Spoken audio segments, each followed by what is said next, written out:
It's a pleasure to be here. As Ermine mentioned,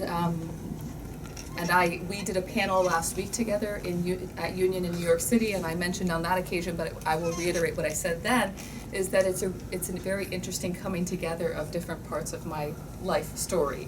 And so it's really a great pleasure to be here, which is where I really believe I learn the tools that I use in my work today. All of my education has contributed, but the education that I got from the Graduate School of Islamic and Social Sciences was profound in shaping my intellect.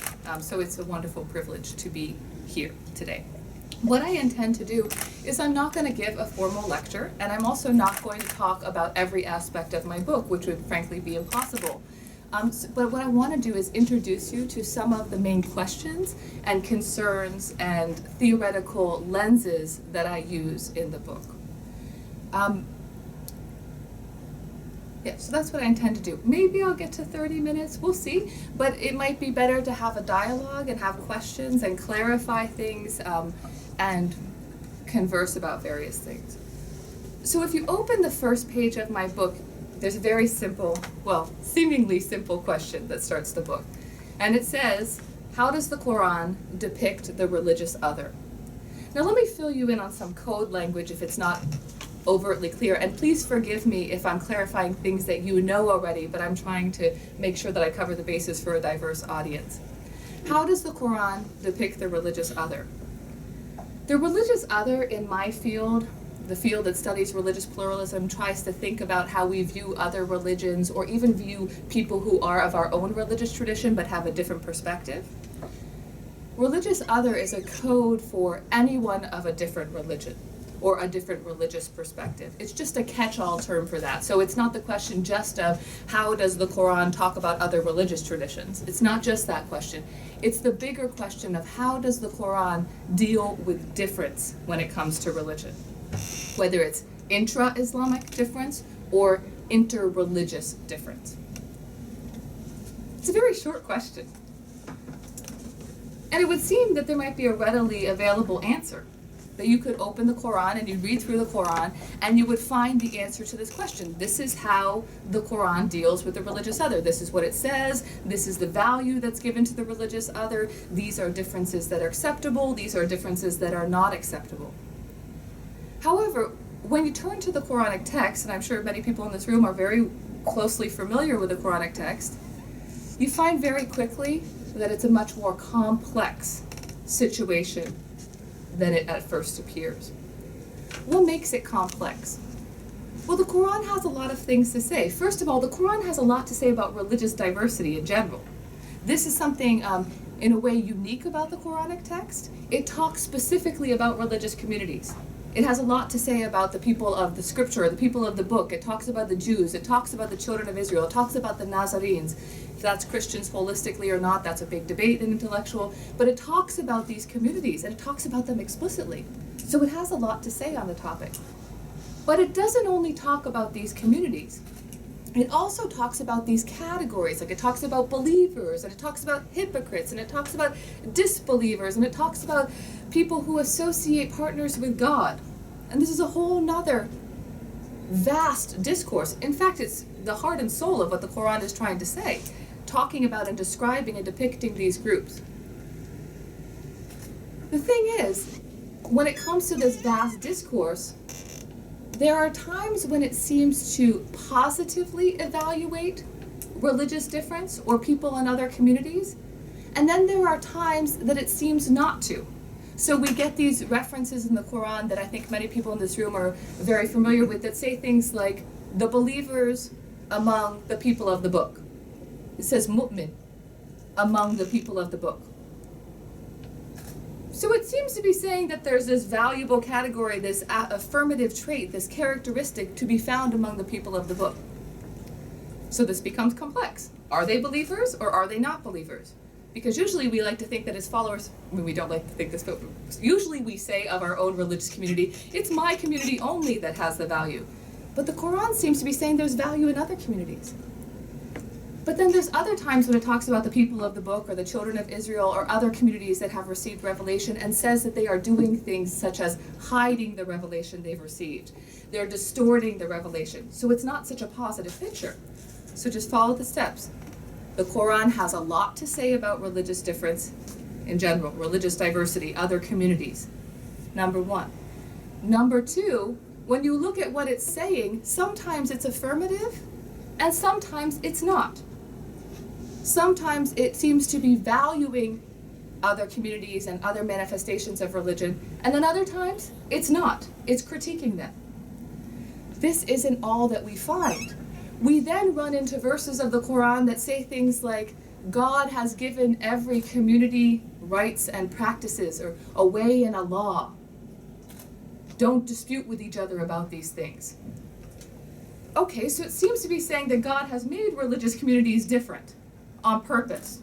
And usually the way we configure our notion of God is not that we're not dealing with a type of God that just does things on a whim, right? We normally think of God as intentional, purposeful, doing things with knowledge and forethought. We also, however, encounter these famous verses that say, truly the only deen or religion, way of life that is acceptable in the eyes of God is Islam. Well, that seems to be saying something different than the other verse, which says there's diverse ways and practices. Now we have a verse that says, no, there's just Islam and that's the only thing that's acceptable. One other piece of the puzzle, and there's lots more, but just to create a little bit of a scenario. We also encounter verses that say things like this. If you want to be a true believer, or if you are a true believer, what do? You recognize all of the revelations, all of the prophets, and then to add a little icing to that cake, you don't make any distinction between them. Okay, so not only is that a call to recognize other revelations, a call to recognize other prophets, but what does it mean not to make any distinction? If you don't make a distinction, then what's the difference between religious communities? Isn't that the distinction we make when we say I'm a Muslim and I choose to be a Muslim because I think Islam is true, or I say I'm a Christian and I choose to be a Christian because I think that that is the truth? Seems like a distinction. I think many of you in this room are very familiar with these pieces of what I call the puzzle. When you turn to the Quran and you ask the simple question, how does the Quran depict the religious other? You end up thrown into this complexity, and you realize that it's a very complex question to answer. Historically, and my book only deals briefly with the historical discourse on these questions, historically this has been answered in a number of ways. The way that the religious other is depicted has been answered in a variety of different ways. One of the ways that it's been answered, for instance, is by taking verses that say the believers among the people of the book and doing what we call specification and limitation. What does it mean?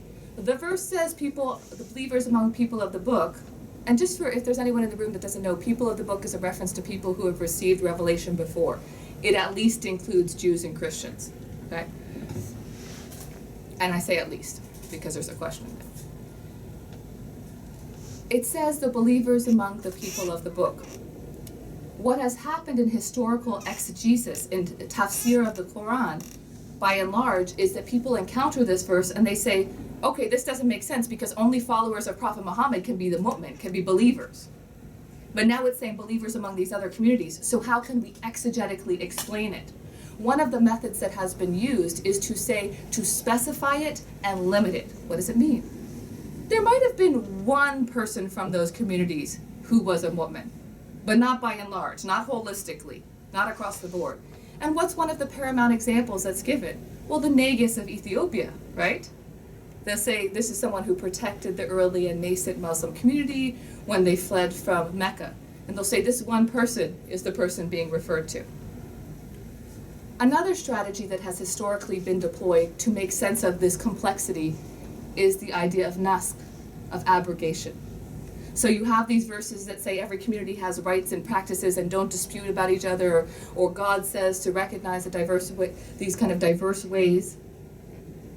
Some legal and exegetical scholars have applied the theory of abrogation to account for those verses. What does abrogation say?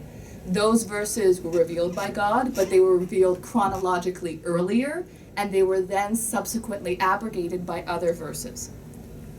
Various scholars will indicate different verses, but sometimes it's truly the only deen in the eyes of God is Islam one that abrogates, and sometimes it's ayat as-sayf, the one that says fight them wherever you find them.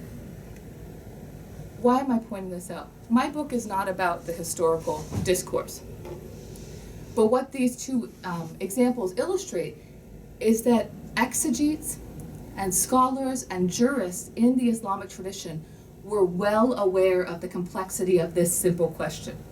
They were well aware of the fact that the Quranic discourse, when you pose the question, how does the Quran talk about religious diversity? What value does it give to religious diversity? How does it theologically understand religious diversity? That they came to the table with an understanding that there was something complex going on. It wasn't an easy answer. Look, I tell my students in my class this. For instance, this semester I'm teaching a class on Islam and religious diversity. And on the first day of class, I tell them, we're going to look at how Islam approaches other religions, what Islamic thinkers have to say about other religions. It would be a one-day class if it was a simple answer. If you opened up the Quran and it said, the tradition of Prophet Muhammad only and everything else has no value, it'd be an easy answer. But that's not what you find. You find claims to continuity in Revelation. You find things that say Prophet Muhammad, you bring the message that was brought before. You reiterate it, you're reminding them. There's complexity. You find allusions to value outside of the community of Prophet Muhammad. Historically, exegetes and jurists have been very well aware of the complexity, and they have adopted various strategies to negotiate that complexity, hermeneutical strategies. One thing they have never done, however, is come to a single or solitary conclusion on this. They have issued various interpretations. The reason why I talk even about the historical discourse for a moment is that what I am interested in is how contemporary scholars deal with this question of religious diversity, how they attempt to understand it. I don't think it will come as a shock to anyone in this room that there is an urging in our society, in this country, for people to embrace pluralism. What does pluralism mean? Pluralism means the view that it's not just my religious path or my religious tradition that has value, that can place you in the correct relationship with God, that can lead to salvation or heaven. Pluralism says there are multiple ways to get there, multiple traditions. In contemporary society, by and large, especially in this country, there's the idea that if you want to have tolerance, if you want people to get along and not hurt each other and be peaceful, that they need to have a pluralistic theology to get there. They need to see some theological value in the other. Contemporary scholars, which is where I said my interest lies primarily in the US context, are very sensitive to this urging. They know that this is something important. They understand, and in fact, in some of their writings, you can see the pressure. You can see them being pushed to affirm pluralism, and they do it very quickly. Welcome to this book. But they're also entangled in two other discourses. They are entangled with the historical Islamic tradition. So while contemporary scholars are trying to respond to the call for pluralism and the call for tolerance and the call for a diverse society in which we value each other, they are also simultaneously connected to this historical Islamic legacy or legacies. They can't get away from the questions. They can't get away from all the exegetical work and the juridical work. So they're responding to that simultaneously. But they're being called to pose new questions at the same time. My book comes to look at what is being said there. What are contemporary scholars in the US saying? How are they responding to the question of, what does your tradition say about other religions? What does your tradition say about religious diversity? Does the Islamic tradition or the Quran teach that religious diversity is intentional? Does the Quran teach that religious diversity is a mistake and an aberration and should be then eradicated? These are important questions, and they are asked all the time. We live in a relatively peaceful context, but I don't think I need to inform anybody in the room that it is very exclusive ideology or theology. Exclusive meaning it's only my tradition that has value and your tradition has no value whatsoever. That's an exclusive theology. It should come as no surprise to anyone in this room that exclusive theology is wielded around the world in order to legitimize violence and intolerance. So there's this pressure cooker that they fall in. In the contemporary discourse, there are two primary trends that become evident. And this is a discourse of Muslim scholars talking about the Islamic tradition, dealing with the historical legacies, but also trying to respond to this call for tolerance and pluralism. So in the contemporary US discourse, you have two primary trends that emerge when you look at this scholarship. The first trend is what I call a sameness focus, and a focus on pluralism. And so what do these scholars do? They cherry pick all those nice verses from the Quran, and there's plenty of them, as I indicated some of them, that seem to affirm religious diversity. So the verse that I quoted about all of the revelation being the same, and it calls on Prophet Muhammad to say, this is the same revelation that came before and came before. These kind of verses, the verses that say that, the Jews and the Christians and all those who believe will have their reward with God. They take these verses and they say, look, we all are the same. All of the traditions are the same. They all come from God. They all teach Tawheed. They all teach submission to God. This is what they're all about. And so what they do is they just emphasize on the commonalities. Now this is good in a way because it is very Quranic. They have lots of sources and resources in the Quran with which to construct this kind of approach. However, these scholars by and large, and there are a number of them, but what they do is they fail at all to engage some of the more pluralism, ambivalent parts of the Quran that I mentioned. So they fail to engage the critiques of other communities that the Quran lodges over and over again. They fail to engage this verse about Islam being something specific and particular. So the first trend, just the sameness. What is the same? It's affirming all of us. It's saying there's different paths and different ways and different laws, and revelation's all the same, and it's all from God, and God will decide among us. Pluralism, sameness focus, no discussion of difference. In fact, some of these scholars, you will see, for instance, in the writings of people like Mahmoud Aydin, or even someone like Engineer, who comes out of the Indian context but has become a main voice in the US context on this issue. They will say things like this: what matters in the Quran when it comes to religious diversity are the good deeds you do, not the dogmas you believe. So see what's happening. They're saying it doesn't really matter the beliefs or the particular things that separate our traditions or make our traditions distinct that matter. What really matters is good works. So if you do good things, then that's what we're talking about. The good things are the things we share, right? The dogmas are the things that separate us. These are the theological stakes in the ground that are very different among traditions. So this first trend just doesn't engage that. They dance around it. I should also say one other thing about this. This first trend tends to like the Sufi approach a lot. But what I should say there is that it oversimplifies the mystical and Sufi legacy. And it presents it as kind of a superficial characterization of Rumi or Ibn al-Arabi. What does that mean?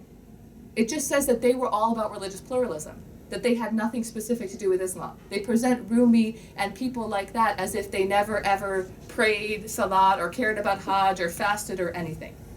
They just present it as a Islam light, if you will, okay? But it's a focus on what we share, the things we share across traditions, and a diminishing of the particularities that we care about. And look, let me say frankly, the particularities, it's not just that Muslims care about the particularities. And what are our particularities? Prophet Muhammad is a particularity, right? We seem to care about Prophet Muhammad. But it's not just us, it's every single tradition. So Christians care a lot about Jesus Christ, but not Jesus Christ how we care about Jesus Christ, a different way.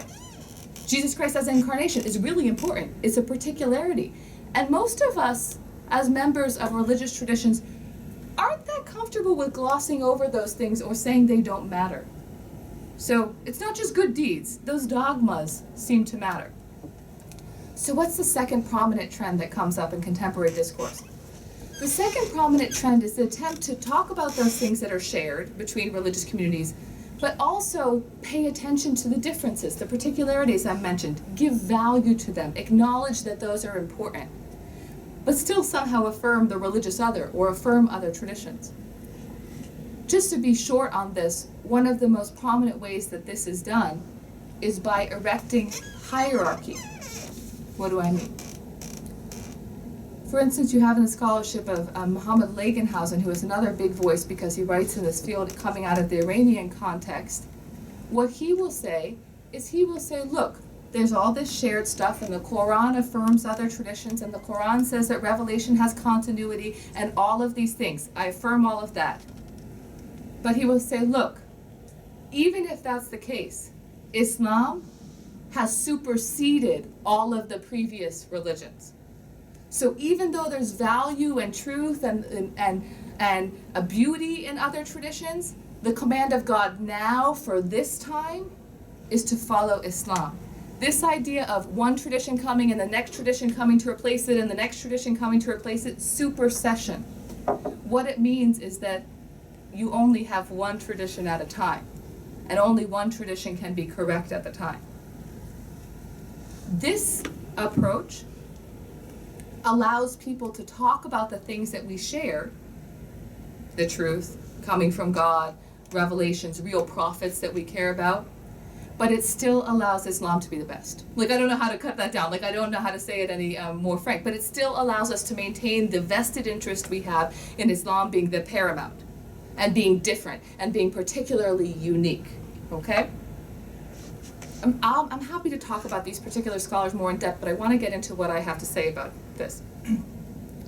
My critique of this existing scholarship, however, is that both approaches are premised upon a singular conception, singular idea. Both of these approaches see difference. If you talk about religious difference, if you talk about differences in religious practice, it has to be something that divides us, or it has to be something that is accounted for with an appended evaluation. So what does that mean? It means that if we acknowledge that there's some real difference between us, then we have to hash out or fight out who is better. So the second I have acknowledged, for instance, that Jesus for me is not God, is not the incarnation, but for someone else is the incarnation, we now have to decide which is better. One will be better. One will be more true, one will be better, one will be more effective in creating a relationship. Both of these two trends that I have mentioned are premised upon that same assumption. Now look, you may say, oh, but you said the first approach doesn't even deal with difference at all. But ask yourself why. It doesn't deal with difference at all because its only interest is in creating tolerance and pluralism, and so it avoids difference or particular things about our traditions like the plague, because once it gets in there, it will be forced to evaluate it. It will be forced to say whose dogma is right, whose beliefs are right. This particular view that underlies contemporary discourse, what it does is it treats religious communities like this. Like, this is Islam, this is Christianity, this is Buddhism, and they're all separate, clearly bounded, clearly discrete entities. We know what they are, we know how they're distinct. That is the underlying prevailing view of religious difference that operates in this discussion. That forces an evaluation for these scholars. My critique of that is that particular view, when you acknowledge, okay, so look, I have coffee and I have water. If coffee and water are different things, you have to say which one you like better. Okay, which one is better? Now, it may be contextually dependent. You may say, well, coffee is better if you want to wake up, and water is better if you want to be hydrated. But you're still going to make the evaluative claim. Difference for them compels an evaluation. Where my book picks up is that this is not the only way to approach difference. Difference doesn't always have to be evaluated. So not every distinction that is made between things, between people, between religious traditions, between practices, between dogmas, requires evaluation. So this comes to the Muslima theology point. My argument in the book is that in order to move the discussion forward, and maybe I should say, well, I think it needs to be moved forward. I think the discussion on religious pluralism and on how the Islamic tradition can conceive of other traditions or religious diversity in general, I think it needs to be moved forward because neither one of these trends is really grappling with the complexity of the Quran. It's not really engaging multiple facets of it. It's not really being sensitive to all of the various parts. And even when it is sensitive to more of the content, for instance, people who engage sameness and then acknowledge that there are things that are different about our traditions, even those people, when they do acknowledge that, but I told you, they're treating traditions like this, like they're isolated from each other, they're separate from each other, and we know that that's not the case. We live in a world where we're all mixed up together. We don't live separately. So my feeling is that the discourse needs to move forward because we're not grappling with the complexity of the Quran. We are oversimplifying it. And we need to think about a new way to do that. So I come to that to say, look, is there anywhere else that we could find a new way to think about human difference? Because that's what we're really talking about, right? It's religious difference, but it's religious difference manifests in human beings. It's the different things that human beings do. And so my question is, well, is there any scholarship that exists that is interested in, vested in, centered on reinterpreting human difference? One of the primary resources in this regard is the work of women scholars on the Quran and the work of other women feminist theologians in other traditions. And you might say, well, why is this a resource? Well, it's a resource because their primary concern is the way that difference has been evaluated. What do I mean? They are critiquing the fact that a difference, the sexual biology of male and female, has not just been acknowledged as being different. Men are different from women, their biological difference. It's not just acknowledged, it's then appended, an evaluation is then appended to it. So feminist scholarship and women who reinterpret the Quran, what they are talking about is, look, you can be different. You can have men and women be different without then automatically taking the next step of saying there's some value inherent that we have to apply to that. So if you acknowledge that men and women are different, it doesn't mean that men have to be better or that women have to be better. That's not an automatic necessity. So what they problematize is the idea that in acknowledging difference, we are compelled to then evaluate it in a hierarchical fashion. They say that's not the case. You can just acknowledge some forms of difference, but there are other ones that might be evaluated. But certain ones are not going to be evaluated. Now look, let me say something. Another thing that they critique is also the sole focus on commonalities. What does this mean? It's like parallel to the first trend that I was talking about. Feminist theologians from other traditions and Muslim women interpreters of the Quran critique approaches. They also critique approaches that say, look, we're just all the same.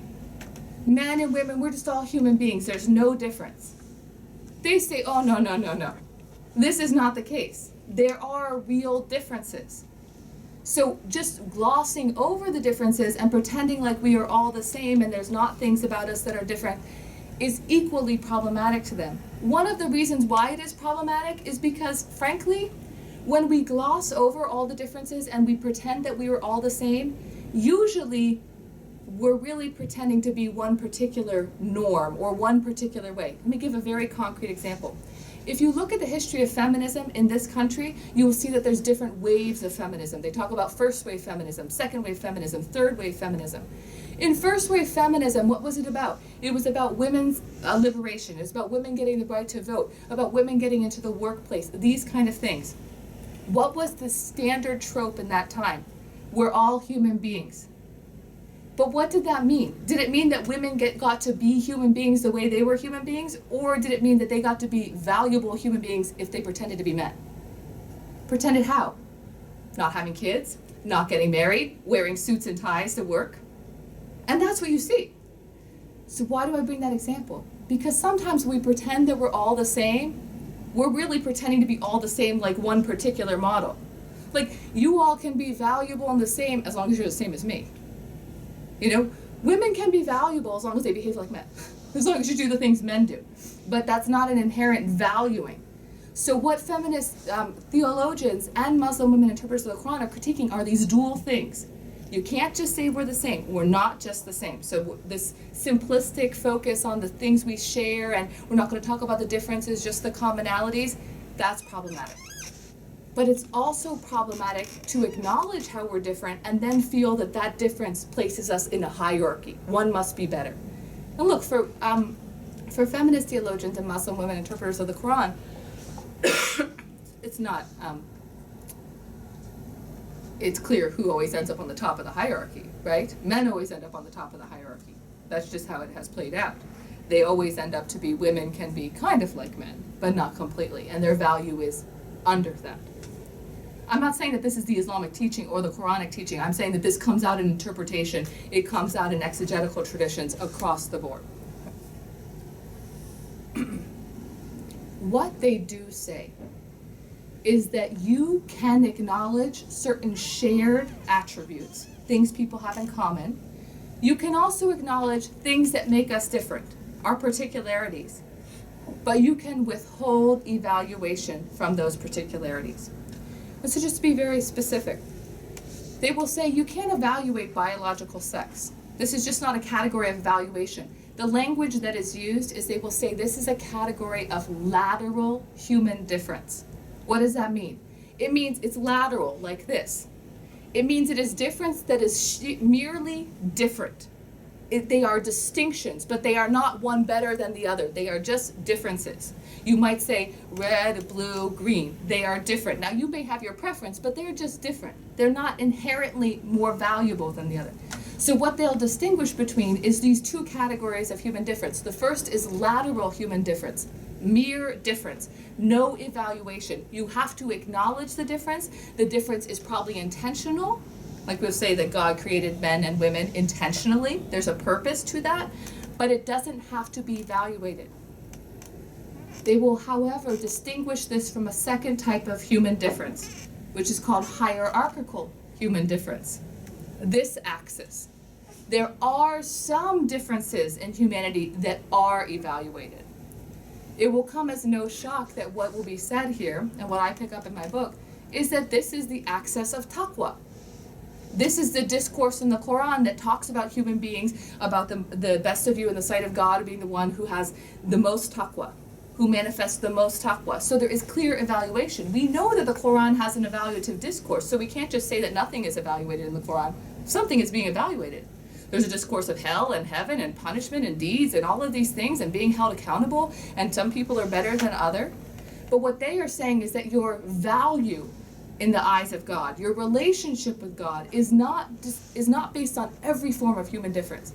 Some things are just different. They're non-evaluative, and some things are evaluated. And those some things that are evaluated fall along the axis of Taqwa, and Taqwa alone. And we know those verses. I've created you in nations and tribes and languages and colors, and so that you may know each other. I talk a lot about that, so you may know each other. But then it goes on to say that the best of you is the one with the most Taqwa, right? What is that? Oh, God, well, okay, I can give my little spiel on Taqwa.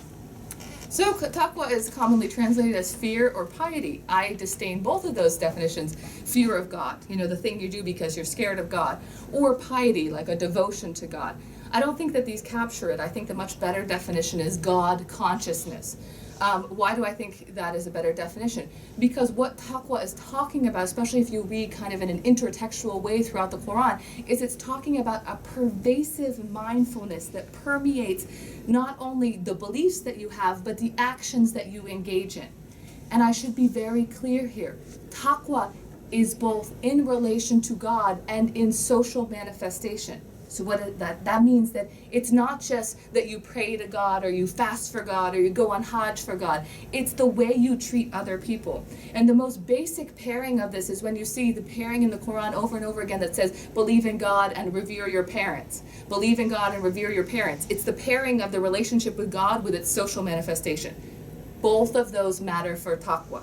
And in fact, what's really interesting, when you talk about the evaluative discourse in the Quran, how people are evaluated, how some character traits are praised and some actions are disdained, and vice versa, that you can trace almost all of those back to the notion of taqwa. So for instance, when it talks about nifaq, when it talks about hypocrisy in the Quran, hypocrisy is a breakdown of taqwa. Okay? It is a breakdown of the consciousness. It is a perversion of it. As are things like kufr, as are things like shirk. Okay? It is a breakdown somewhere in the relationship with God and in the manifestation socially. There are various breaks in the chain. But taqwa is God consciousness as manifest in ritual actions, as manifest in relationship with God, but always played out in the social sphere as well. So taqwa is not taqwa if it's me sitting in my room praying alone. Taqwa requires, that's why you get the listing of, you pray and do good deeds and believe in God and believe in the day of judgment and you feed the hungry and you take care of the orphans. That's why you get that litany with God, but also with people. Pervasive consciousness. So back to what I was saying. Some forms of difference are just different. Other forms are evaluated. This sounds like a very, very simple insight. And I think an insight that most of us can buy into. What I do in the bulk of my book is say, you know what?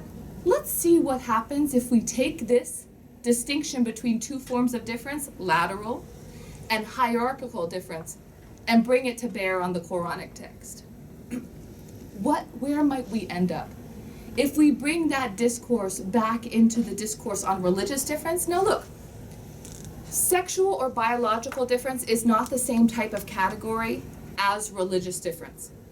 They're two different types of categories for all sorts of reasons. But there's enough overlap there that it creates an interesting experiment. Might there be some categories in the Quranic discussion of religious difference or religious communities, might there be some categories there that are just lateral difference? And might there be some categories there that are just hierarchical difference? Or in plain English, if we take this theoretical insight of there being two genres of difference in play, only one of which is evaluated and in reference to taqwa, if we take that theoretical insight and we apply it to the Quranic discourse on religious diversity, what will we find? Might it be possible that we would find that some of the complexity that swirls in the Quran is because we treat that discourse like there's only one genre of human difference, that there's only one way that difference is talked about. So that's why, or might there be two genres in play? Might there be a lateral religious difference that is being talked about, non-evaluated, but different? And might there be a hierarchical religious difference that is talked about, different and evaluated? Let me just give you an example. Remember that verse I mentioned, and it's just one of many, that says the mu'min among the people of the book? We tend to read back into the Quran from our contemporary understanding of religion. So we think people of the book is referring to other religious communities, and Islam is the religious community of choice from the. I mean, I'm being a little facetious here, but that's the notion that I'm problematizing, okay? We read back into the Quranic text this assumption. And so when we encounter a verse that seems to be saying the valuable traits, look, and I think maybe most of us in this room are aware that to be a mu'min is the thing to be, right? That is the category that you want to be in. Those are the traits you want to display. Those are the best things to be. Those are the people who are the muttaqeen. They are the ones that display taqwa, okay? So this little verse, and many others like it, that say the mu'min among the people of the book, is not just a little verse. It is the most praised thing, the thing that we think we have to actualize by doing all the particularities of the Islamic tradition, and that's the only way you could be that. It is that thing now being ascribed to other communities. Do we see the problematic here? We have the Islamic community. We have this whole host of traits, what it is to be a mu'min. And I just said that it's not going to be a singular thing. It's going to be to believe in God and believe in the day of judgment and treat your parents well and to feed the orphan and to do all of these things, stand up for justice, all of those things. Okay? Believe and do good works. That's the notion for it. We tend to look into the Quran and say, Mu'min is a synonym for followers of Prophet Muhammad, for the community of Prophet Muhammad, right? We seem to see those as synonymous. Because we see them as synonyms, when we encounter a verse that says mu'min among other communities, we go, what's going on, right? Because how can it be a synonym for the community of Prophet Muhammad and then be ascribed to Jews and Christians? I told you historically the exegetes have worked around it. They've limited it. They said it's not really them. They've said maybe it's people who convert. All of these kind of limitations. This distinction between two different types of religious difference changes the possibilities with respect to that verse. It in a way challenges the conflation or the treatment of certain categories as synonyms for religious communities. And so I'm happy to talk about this in more detail, but let me just be brief about this. What I do in the bulk of the book is I go back into the Quranic text and use a semantic methodology based on Izitsu's work, who is one of the foremost semantic interpreters of the Quran, to see what happens if we try to distinguish two genres of religious difference. What might they be? Now look, it should be obvious that the hierarchical one, the one that's going to be evaluated, will have to deal with Taqwa. So what I try to do is find the concepts that relate to Taqwa. What are they?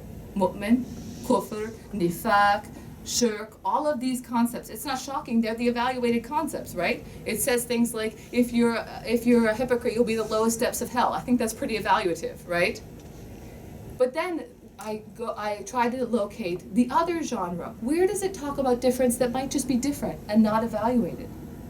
And this is where you get the difference, and I talk about it as the semantic field of ummah, the semantic field of the community. But it's not just ummah, it's communities of revelation. This is where you get the talk about, we have given every community their rights and practices, we have sent to every community a warner, we have given revelation to every community will be judged. This bartering in difference. So the bulk of the book is spent trying to distinguish between these two genres and coming to the implications of that. So let me just make one point about this. Just forthrightly, that presents a very big challenge to the way we talk about the discourse, because it means that I am unhinging those positive qualities and challenging the idea that they are synonyms. So I am challenging the idea that every time the Quran talks about something positive, that could only be the possession of the community of Prophet Muhammad. I am challenging that. I am challenging that for a reason that I think is very critically based in the Quranic text and to account for the complexity of the discourse. However, I should say something.